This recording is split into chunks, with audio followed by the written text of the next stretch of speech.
There was once a king in a place called as Nilambar. It comes down south. And this king, he had some problems because he was the king. The enemies were about to attack. And this king was low on manpower. He did not have much people on his team, much soldiers on his team to fight back. So he went to Guruvayurappan. We have Guruvayur. So there the presiding deity is Guruvayurappan. Guruvayurappan is baby form of Krishna. Just like we have Laddu Gopal, similarly in south you have Guruvayurappan, baby form of Krishna, where Krishna is standing with a ball of butter. This is in Kerala, by the way. So he went to Guruvayurappan and said that, my dear Guruvayurappan, if you protect me in this battle, I will give you one elephant as a gift.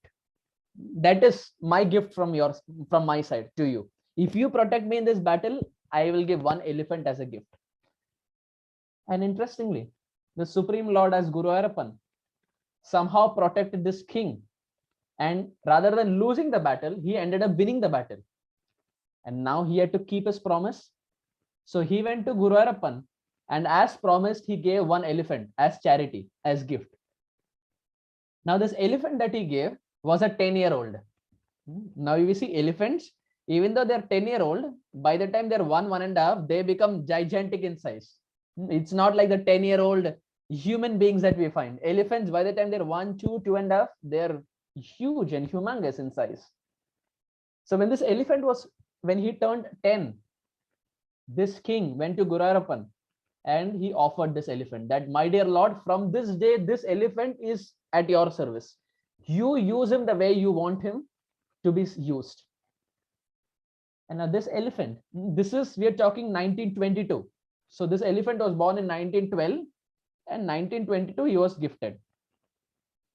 And now this elephant was such, he was an extraordinary devotee, such a mind-blowing devotee. Please hear for the next 5 minutes, dear devotees. We would probably have never heard such a devotee in our life. By the way, we are not talking about a human being. We are talking about a 4-legged animal.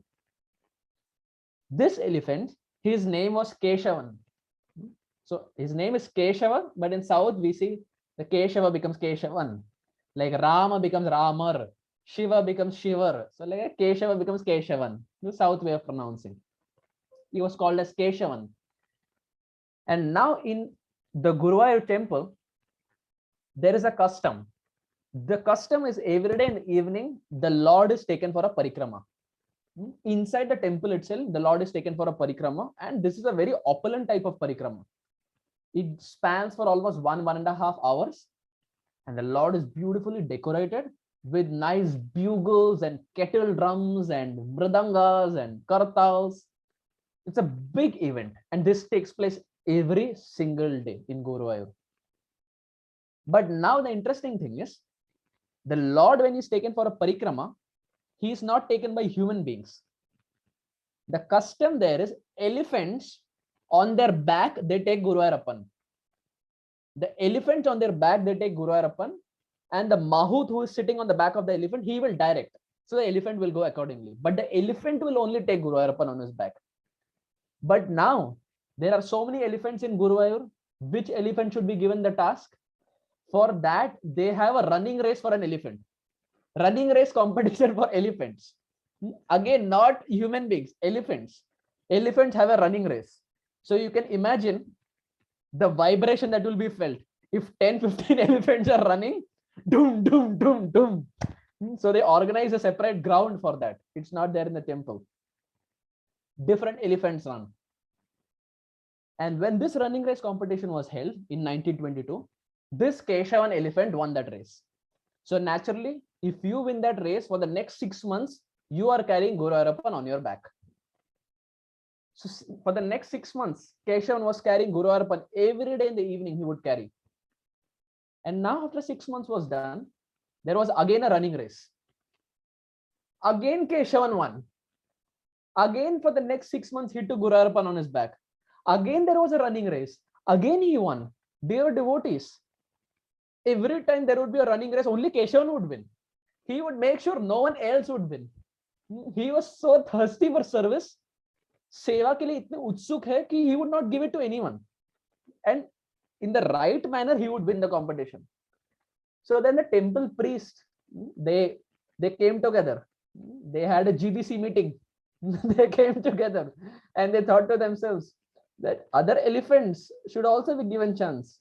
Every time only Keshavan is getting chance, other elephants should also get chance. So they decided to iron shackle Keshavan just when that race is there, so that he doesn't move and other elephants can take part.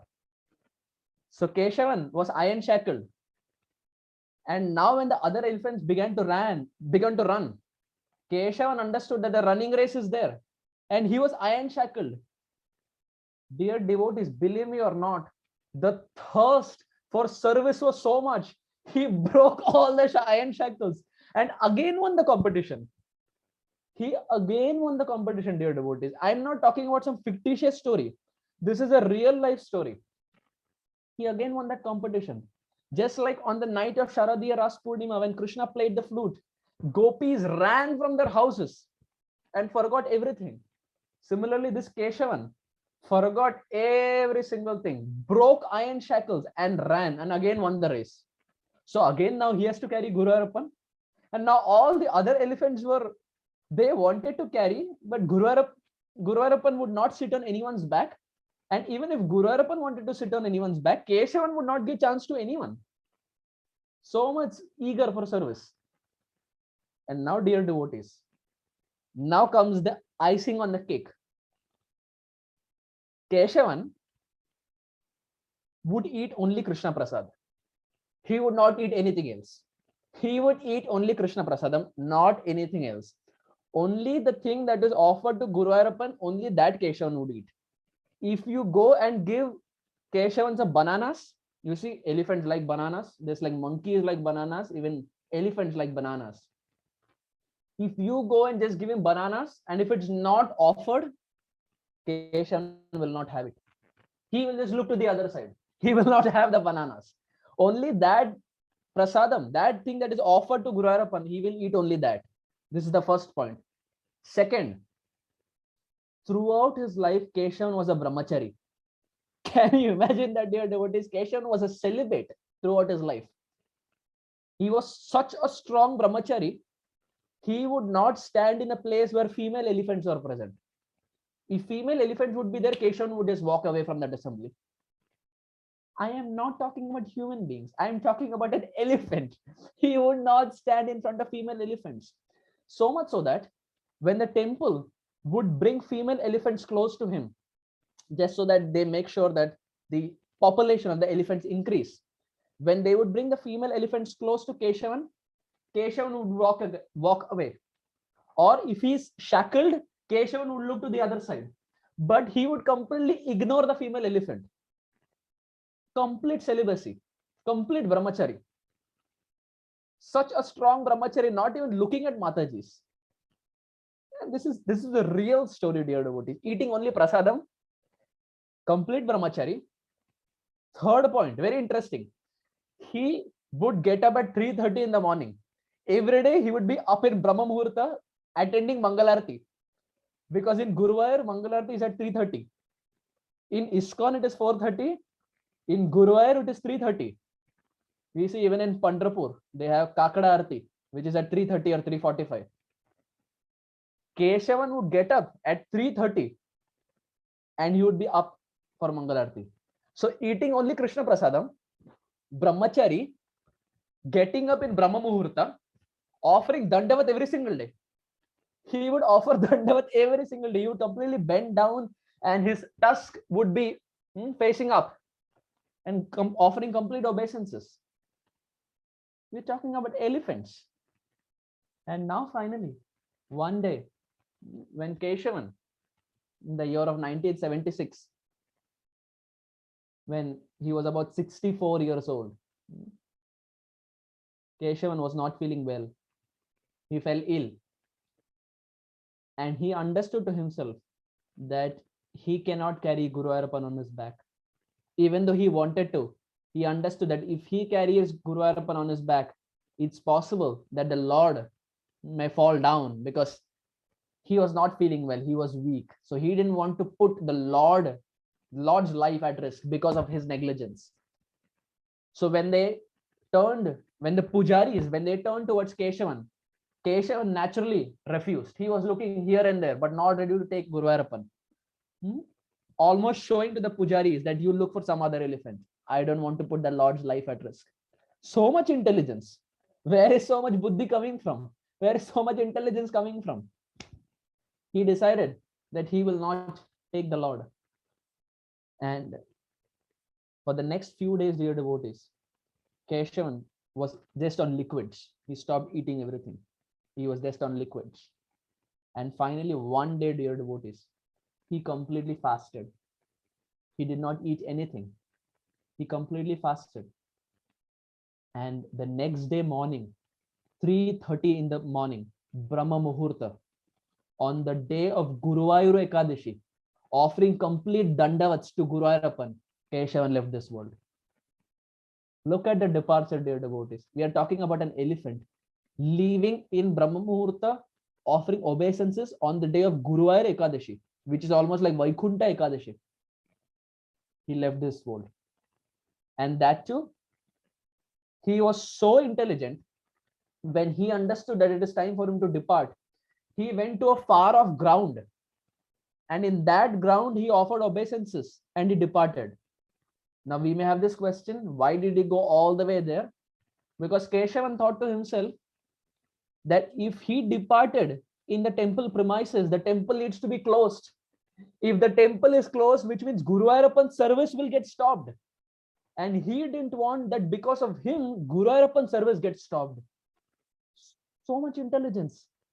He decides to go far off. And Brahma Muhurta, 3:30 in the morning on the day of Guruvayur Ekadashi, with offering complete dandavats, Keshavan left this world. We are talking about an elephant. So much so that for the devotees who have been to Guruvayur, will still see, even now, there is a big diorama of Keshavan. So much so that it's a custom every day, every year during Guruvayur Ekadashi, the current elephant who is there, who takes Guruvayurappan on his back, he is given a garland and he goes and garlands Keshavan, glorifying Keshavan for his service. 54 years of celibacy, 54 years of eating only prasadam, 54 years of offering dandavats, 54 years of performing devotional service, 54 years of taking Krishna on his back. And what is the fruit of all those 54 years of service? Leaving this world morning 3:30 a.m. in the holy land of Guruvayur on the day of Guruvayur Ekadashi. What more can we ask, dear devotees? Even human beings don't get so fortunate. And here is an elephant setting an example, teaching all of us. Bhakti is beyond all the humanity. Even animals can perform bhakti. Which also means if animals can perform bhakti, human beings should definitely perform bhakti. If the animals are performing with so much intensity, how much more intensity should we have when we are performing bhakti? If the animal can be chaste towards his tongue of eating only Krishna Prasad, how much more chaste should we be towards our tongue of not eating anything from outside? How much more serious should we be on the path of Krishna Bhakti, dear devotees? Keshavan is so celebrated. For those who are from Kerala, I'm not sure how many are from Kerala, but if anyone is from Kerala, Keshavan is like a hero. He is as popular as Guruvayurappan. He is a celebrated hero there in Kerala for different years of service that he has done.